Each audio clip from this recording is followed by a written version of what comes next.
I got a message for Bud Light.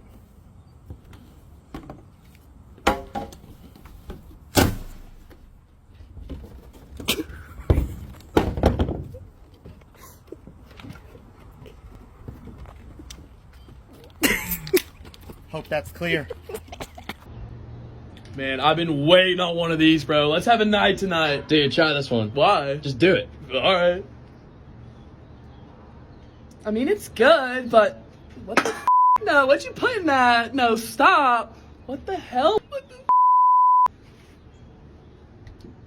Oh, what the hell, dude? What was in that, bro? Dude, y'all man, dude, that had some kick, bro. I don't give a what these people say about Bud Light. I'm drinking that shit. I don't care.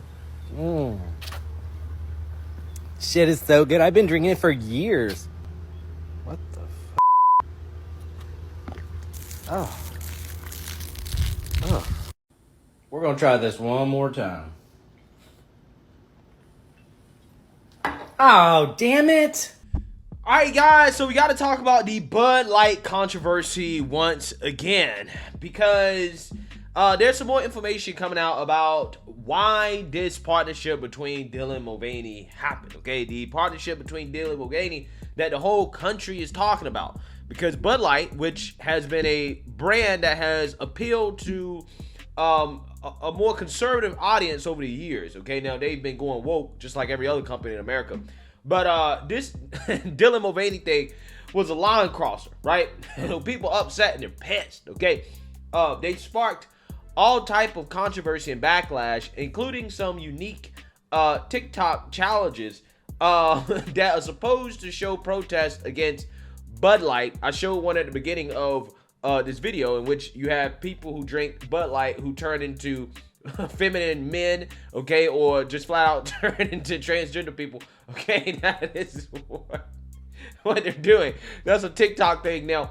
But you also have some backlash against Nike, okay, as you have women out here burning bras, okay, because Nike sponsored Dylan Mulvaney as well. Take a look. Nike's recent brand deal with Dylan Mulvaney is drawing furious reaction from critics, with one TikToker even setting her Nike sports bra on fire in response. TikTok user known as Chatterbox Mama said Nike should be ashamed of itself and accused the brand of pushing women around in the same ways they were oppressed in the past. In what she's calling the Burn Bra Challenge, she took a video of herself setting her sports bra alight and asked her followers to do the same, promising to make Nike's problem a financial one. And this comes after the social media backlash over Mulvaney's partnership with Bud Light. Here's what the public had to say when we asked them what they thought about the deal. Why not a transgender on the beer? Women drink Bud Light too. It would be cool if it was like a cowboy Bud Light that feels like very American. Your dad crafts up a cold one, but things are changing. What do you guys think about Mulvaney's recent partnerships? Let us know in the comments below and head over to dailymail.com for more. And you even have the local news media and Dylan Mulvaney's college hometown covering this as well, because allegedly there's a bar out there that is banned or to stop selling Bud Light, again, which has caused some controversy. A social media movement to boycott Budweiser because of a partnership with a UC graduate and trans TikTok star. Now a Northern Kentucky barbecue joint's post has turned up the heat. Our Sean Delancey's live on UC's campus now. So Sean, that restaurant owner says it's a misunderstanding. Yeah, Evan, UC is influencer Dylan Mulvaney's alma mater. One trans student here says that they are disappointed by the controversy surrounding that TikTok star, but not disappointed. But the owner of one local barbecue joint says it was not his intent to weigh in when he said Bud was off the menu. An absolute avalanche of boycott Budweiser tweets, including Kid Rock shooting cans with a machine gun, have followed trans influencer and University of Cincinnati grad Dylan Mulvaney's brief partnership with the beer brand. I think it's funny because Bud Light has been supporting LGBT organizations for years. Elliot Borgatti is a freshman at UC and says he wasn't surprised by the tidal wave of backlash, but was disappointed. Yeah, so all this has resulted in Budweiser taking a $5 billion market cap hit because of the controversy and the backlash surrounding them sponsoring Dylan Mulvaney. Well, that is Bud Light's controversial branding partnership with trans influencer Dylan Mulvaney. The ad causing parent company Anheuser-Busch to see major losses. The stock fell more than 4% since March 31st. The company's market value falling by more than $5 billion. Women are outraged by it. Lee Carter, your reaction. So Bud Light has a right to do this kind of a thing. It's a free market, and I think this was a huge miss. Frankly, if you want to support the trans community, I'm all for it. Let people be people. But when you look at that, she is perpetuating some of the worst myths about women. She seems like, oh, I don't know anything about sports, but it's a good excuse to drink. Like, this is not what I want my daughter to see. This is not what I want people to think women should be. If she wants to be a woman, want to be a successful, smart, savvy woman. That is perpetuating all of the stereotypes that I grew up with, that we fought against, and I think it's a big miss, and it has nothing to do with the fact that this person is LGBTQ or what that means. To me, it's an outrage because of the stereotype that you're promoting. You're absolutely right. And you know, I mean, women have worked hard to get a seat at the table. You have, I have, we all have. That's right. And we have a seat at the table, and now we are supposed to watch somebody mimicking a woman as some ditzy person who doesn't know what March Madness is, so let me just drink some beer. I mean, how outrageous. And all I want is a picture on the can. Right. Like, seriously? It's an embarrassment. It is an embarrassment. Yeah, and look, Anheuser-Busch stock dropped, lost all that value. Yeah, so what you have here is Budweiser suffering some major financial losses, at least temporarily, because market cap fluctuates up and down due to the Dylan Mulvaney sponsorship. Now, whether or not they will actually recover those gains in the market cap basically depends on conservatives and how hard conservatives want to boycott and for how long. Because I've made the argument before in the past that the reason why liberal boycotts are probably more effective than conservative boycotts is because conservatives tend to move on, right? There's so much woke targets out there to hit. The next company that goes woke, people forgot about the last company, and then like it doesn't matter that the boycott happened, okay? They just let it blow over. And that's seems to be what Bud Light is doing, because Budweiser has been silent, right? They haven't posted on social media. They have been dead silent, basically waiting for conservatives to get over it so that they could go back to being woke as usual, right? That is what they're trying to do. But again, what the left does is that they never forget, okay? You remember the Netflix thing with Dave Chappelle. The transgender activists literally protested and rioted for months, okay? The BLM riots, months. The Roe v. Wade riots, months, okay? Any type of far left movement, okay? Any type of far left backlash, any type of far left boycott, it lasts for months, okay? It lasts for an extended period of time. They never forget. And I will argue that is why the left is much more effective at this than the right. So all that is to say is that, you know, I'm going to continue to do these Bud Light videos, right? And one of the reasons why is because I think that it's important to continue to make this a thing so that, you know, Bud Light can't just wait for it to blow over, right? So that this can actually be effective and to drive home the point that conservatives are trying to send to corporate America is that, hey, you can't disrespect us or disrespect the way we live or openly show that you don't like the way we live or that we're bigots and think that you're going to continue to get our business, right? I'm just saying, this right here is the perfect opportunity for conservatives to really show corporate America that there are consequences to going woke, right?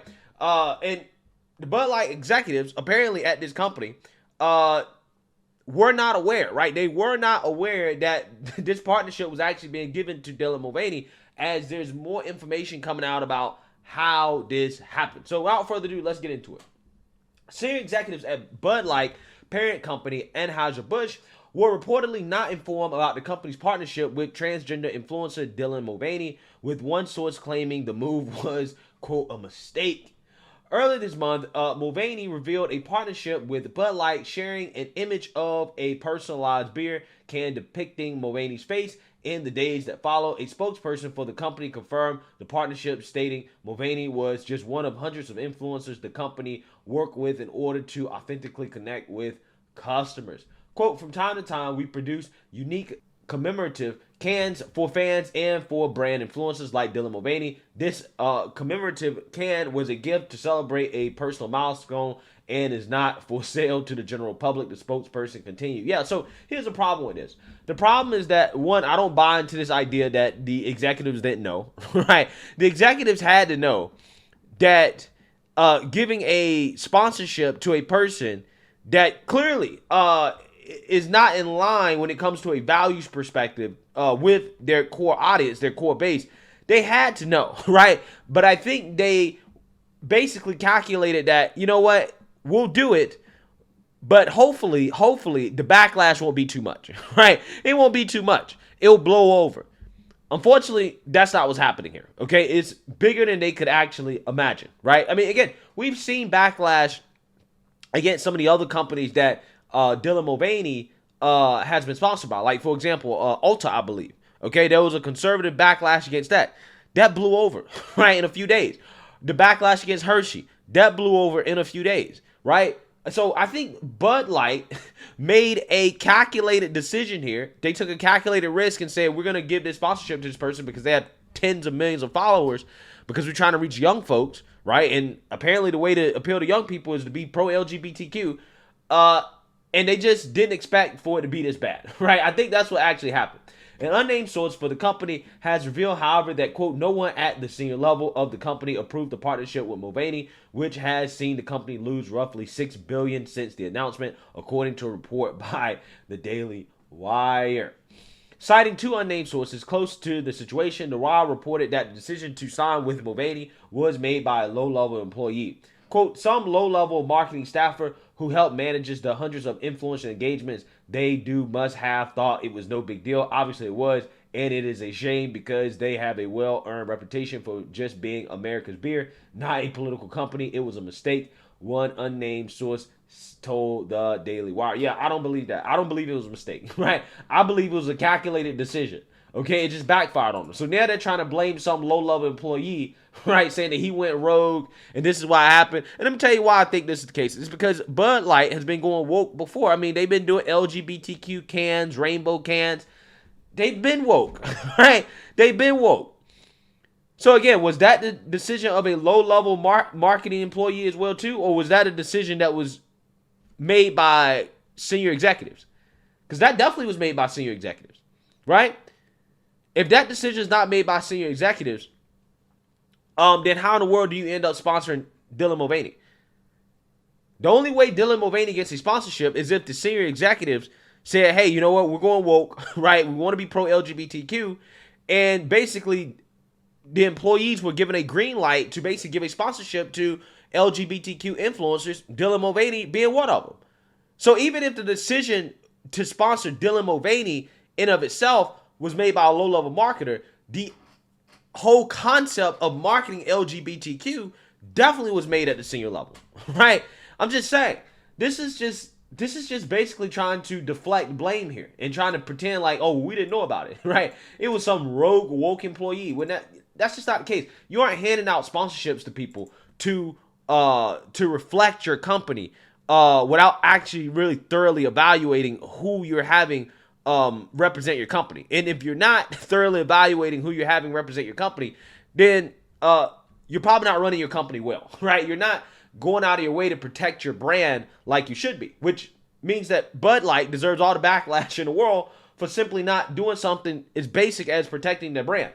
A second source reportedly told the outlet Anheuser-Busch would likely implement a more robust procedure for evaluating partnerships to avoid another political relations nightmare. Yeah, so that should have been in place from the get-go, right? Should have been in place from the get-go.